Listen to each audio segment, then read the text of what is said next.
Everyone, आप सभी का सुरभि एस्ट्रोलॉजी में स्वागत है।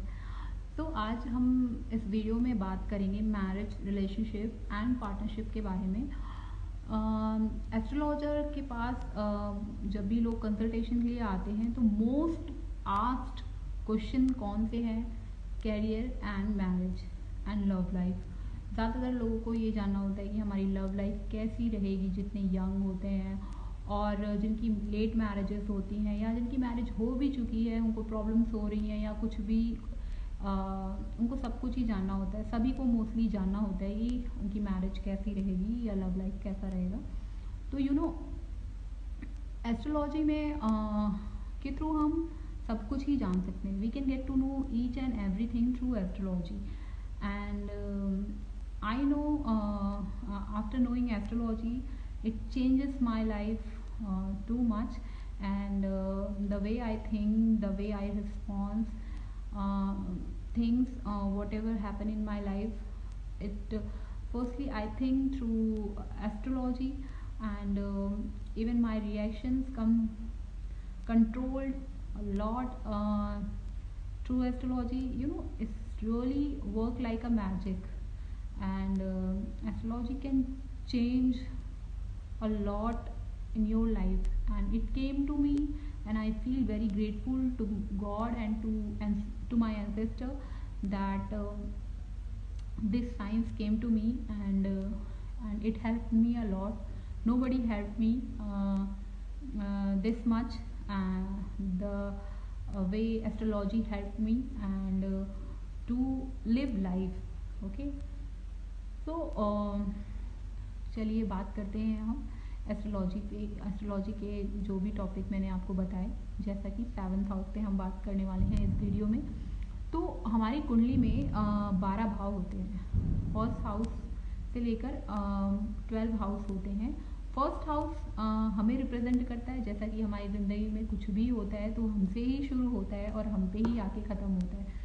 तो जो फर्स्ट हाउस होता है वो हमको रिप्रेजेंट करता है। हम क्या है, हमारी पर्सनालिटी क्या है, हम कैसा सोचते हैं, हम क्या चाहते हैं, ये हम सब कुछ ही फर्स्ट हाउस के थ्रू जान सकते हैं एस्ट्रोलॉजी में।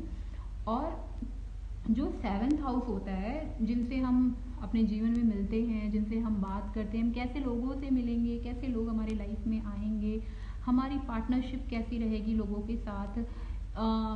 सप्तम भाव कुंडली में 7th हाउस सिर्फ विवाह को ही नहीं रिप्रेजेंट करता है। ये जो हम व्यापार करते हैं, जो लोग बिजनेस में होते हैं, जो लोग पूछते हैं हमें कैसा बिजनेस करना चाहिए, उसमें सप्तम भाव का बहुत बड़ा रोल है। अगर आपका सप्तम हाउस 7th हाउस है एफ्लिक्शन में, तो मैरिज में भी प्रॉब्लम होगी, और अगर आप बिजनेस करते हैं तो उसमें भी आपको लोग अच्छे नहीं मिलेंगे, आपकी पार्टनरशिप नहीं अच्छी चलेगी।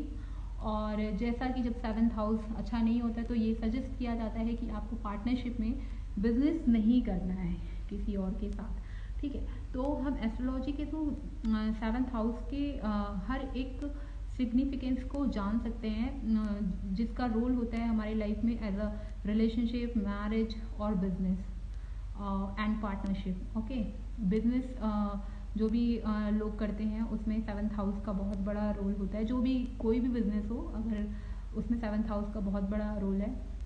अगर 7th हाउस एफ्लिक्शन में है, 7th हाउस का लॉर्ड 6th, 8th और 12th हाउस में बैठा है, या उसका नक्षत्र लॉर्ड भी इन हाउसेस में है, तो मैरिज में प्रॉब्लम आती है, मैरिज में डिलेस होते हैं। और यहाँ तक कि जैसे कि लोगों का क्वेश्चन होता है कि लव लाइफ हमारी कैसी रहेगी, हमारा रिलेशनशिप चलेगा आगे कि नहीं चलेगा। तो 5th हाउस लव अफेयर को रिप्रेजेंट करता है, हमारे लव रिलेशनशिप को, लव मैरिज दिखाता है। जब भी 5th हाउस लॉर्ड 7th में हो या 7th हाउस लॉर्ड 5th में हो, इवन मोस्ट ऑफ, मैंने कई केसेस में ये भी देखा है कि जब भी 9th हाउस का लॉर्ड 7th में होता है और 7th हाउस का लॉर्ड 9th में होता है, और 3rd हाउस का भी कनेक्शन जब इससे होता है, क्योंकि 3rd हाउस करेज को रिप्रेजेंट करता है। और जब करेज ही नहीं आएगा तो हम अपनी लव मैरिज को अरेंज मैरिज में कैसे कन्वर्ट कर पाएंगे। अगर 3rd हाउस कमज़ोर होता है तो उसकी वजह से मैरिज नहीं हो पाती है। आप अपने मतलब आप या आपका पार्टनर किसी का होरोस्कोप में भी अगर 3rd हाउस वीक होता है तो क्या होता है कि वो स्टेप नहीं ले पाते हैं, इनिशिएट नहीं कर पाते, इनिशिएट कर भी पाते हैं तो वो करेज नहीं दिखा पाते हैं और सपोर्ट नहीं दिखा पाते हैं कि हमको ये मैरिज करनी ही है। तो एस्ट्रोलॉजी में 6th और 8th और 12th हाउस को अच्छा नहीं माना गया है। 8th हाउस को मैं ज़्यादा बुरा समझती हूँ, जो भी अभी तक मैंने पाया है, देखा है। 6th हाउस उसके बाद जो कि legal court cases and competition का हाउस होता है, तो बहुत सारा जब भी कनेक्शन होता है, जो भी डाइवोर्स केसेस देखने को मिलते हैं शादी में, और उसमें देखा गया है कि 7th हाउस का कनेक्शन 6th हाउस से होता है, और मैरिज एंड होती है जब 12th हाउस का कनेक्शन भी होता है, इन्वॉल्व होता है, तब मैरिज ब्रेक हो जाता है, क्योंकि 6th हाउस में है तो ऑब्वियसली वो 12th हाउस को भी देख ही रहा है। तो इस इन रूल से, और मैंने काफ़ी रिसर्च किया और मैंने पाया ये सब कुछ ही अप्लाई होता है। कब सेव हो सकता है उसके लिए हमें नवमांशा भी देखना पड़ता है। नवमांशा मैरिज और भी सारी चीज़ों के लिए होता है, बट मैरिज के लिए ये चार्ट देखा ही जाता है। अगर उसमें प्लेसमेंट अच्छी है then your marriage can be safe. Okay. और लव रिलेशनशिप में भी ऐसा होता है कि अगर ऑफकोर्स आपको वो देखने को ज़रूर, रिजल्ट तो आपको लगना से मिलेंगे ही मिलेंगे, बट कितना मिलेगा, इसकी कितनी मतलब क्वांटिटी होगी अच्छा होने की या बुरा होने की, वो हम सिर्फ नौमांशा के थ्रू भी जान सकते हैं। जब भी मैंने देखा है कि मैरिज लव रिलेशनशिप ब्रेक होते हुए, जब भी 5th हाउस लॉर्ड 6th में होता है या 8th में होता है, तो मैंने देखा है जब 8th में होता है तो मैंने बहुत सारे लोगों को देखा है बिट्रे फेस करते हुए।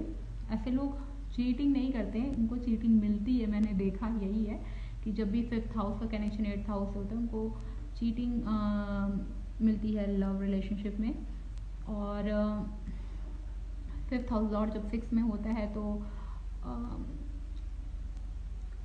पॉइंट ऑफ व्यू मैच नहीं होने से, काफ़ी फाइट होने की वजह से, काफ़ी लड़ाई झगड़े होने की वजह से, लव रिलेशन और डाउट की वजह से भी, डाउट करता है एक पार्टनर दूसरे पार्टनर पे, तो उसकी वजह से भी पॉजिटिवनेस की वजह से भी टूट जाता है लव एंड रिलेशनशिप। तो जब मैं एस्ट्रोलॉजी में आई और मैंने देखा कि यार मैरिज तो बहुत बड़ा प्रॉब्लम है, इतना मतलब मैरिज ही नहीं हो रही है लोगों की, ये भी इतना बड़ा इशू है, और लव रिलेशनशिप टूट रहे हैं लोगों के, हम एस्ट्रोलॉजी के थ्रू इजीली जान सकते हैं क्यों टूट रहे हैं। Of course whatever we go through in this lifetime, it is just because of past life karma. So if you are getting something, then it is because of your past life karma, and if you are not getting something, then it is also because of your past life karma, that and present life karma of course है, but जितना भी हमारा मैंने देखा है कि बहुत सारे लोग कहते हैं कि हमने ऐसा क्या कर्म किया था कि हमें ये लाइफ में ऐसा देखने को मिल रहा है। पास्ट लाइफ कर्मा होता है, और एस्ट्रोलॉजर इतना आपको डिटेल में नहीं बताते हैं, और मुझे नहीं लगता है कि हमें पास्ट लाइफ के बारे में जानने की कोशिश भी करनी चाहिए। बट एस्ट्रोलॉजी के थ्रू हमें जो एक्सेप्टेंस मिलता है, हमें चीज़ें जब हम पहले एस्ट्रोलॉजी को समझते हैं, उसके बाद हमारे अंदर एक्सेप्टेंस आ जाती है, हम किसी चीज़ को मतलब एक्सेप्ट करना सीख लेते हैं। हमको जब पता चलता है कि अच्छा ऐसी हैं चीज़ें, तो हम अपना ध्यान धीरे धीरे धीरे धीरे वहाँ से हटाने लगते हैं और चीज़ें ईजी हो जाती हैं। Really it can be easy for you also, and if you will understand whatever astrologer is trying to say you. क्योंकि बहुत सारे लोग मानते ही नहीं हैं, वो एस्ट्रोलॉजर को बोलेंगे अरे ये अंधविश्वास है और पता नहीं क्या क्या है, उनको खुद को नॉलेज नहीं है तो वो कुछ भी बोलते हैं, जो भी लोग बोलते हैं ये सारी चीज़ें। तो मैं इतना ही बोलूँगी कि अगर आपको किसी एस्ट्रोलॉजर ने कहा है तो डेफिनेटली आपके चार्ट में है वो चीज़ें, और आप उसको अगर समझ लेते हैं, एक्सेप्ट कर लेते हैं, तो आपके लिए काफ़ी पेन कम हो जाएगा और आप और चीज़ों पे फोकस कर पाओगे। और रेमेडी मुझे लगता है इन सारी मतलब देखना पड़ता है चार्ट में कि जो 7th हाउस में जो साइन है और वो फिक्स साइन में है या मूवेबल साइन में है। फिक्स साइन में जब वो होता है तो वो नौमांशा में भी देखना पड़ता है। तब रेमेडी कितना भी कर लो ना तो काम नहीं आती है, ठीक है। रेमेडी उपाय है ना, कुछ भी काम नहीं आता है। तो उस टाइम बस आपको एक एक्सेप्टेंस ही है कि आपको हेल्प कर सकता है। जब आपके अंदर एक्सेप्टेंस आ जाएगा तो आप चीज़ें एक्सेप्ट करोगे और मूव ऑन करोगे चीज़ों से। और जिनकी लाइफ कितनी भी मैरिज जिनकी हो भी गई है ना, उनको भी ये प्रॉब्लम फेस करना ही पड़ता है। दशा बदलेगी फिर उनको लगेगा अरे यार मैंने क्या कर लिया, किससे शादी कर ली। उनको मतलब ऐसे केसेस आते हैं सामने, चार्ट में आते हैं। मैं देखती हूँ तो लोग बोलते हैं यार मैं कोई शादी नहीं करनी थी, I am not happy in this marriage and what I have done biggest mistake in my life. So I try to make them understand, you see, this is your chart and this is planetary alignment and you have to go through this and no matter what. So uh, I don't lie with my clients and whoever come to me for consultation and I guide. I tried मेरा motive ही यही है कि मैं लोगों को अच्छे से guide कर पाऊँ।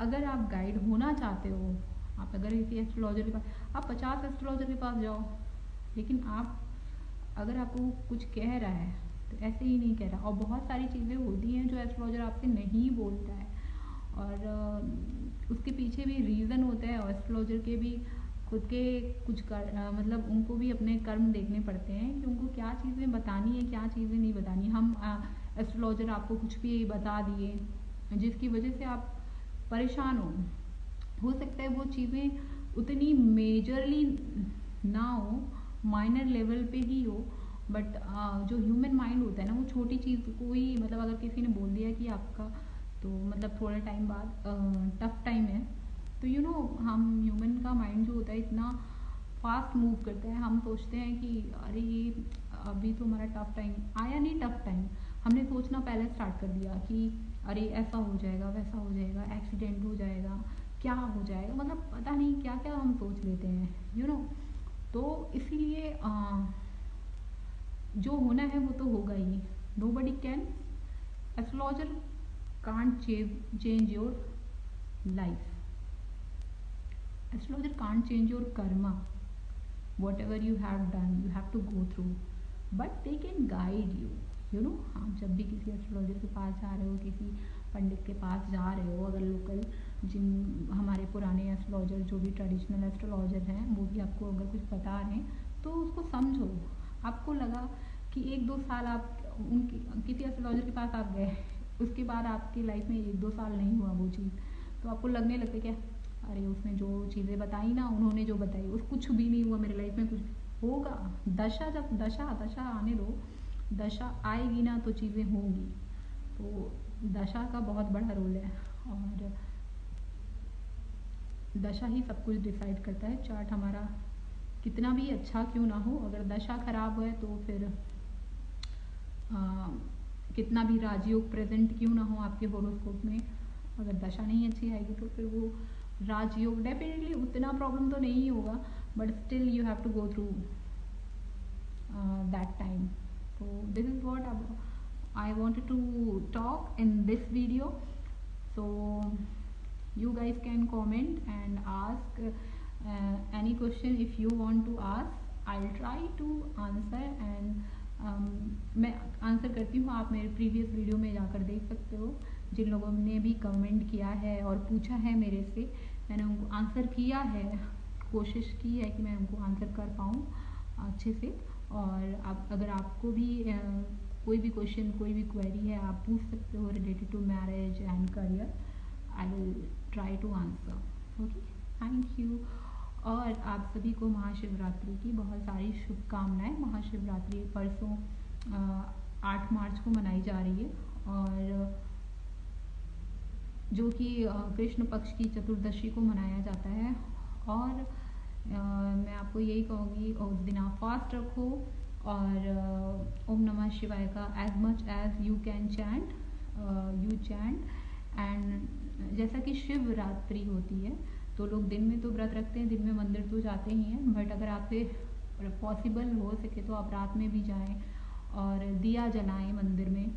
और रात में 9 बजे से 9, आई थिंक 9 बजे से कुछ 9:30 या 9 से 12:30 PM तक, 12:30 AM तक मुहूर्त है। आप उस टाइम जा कर के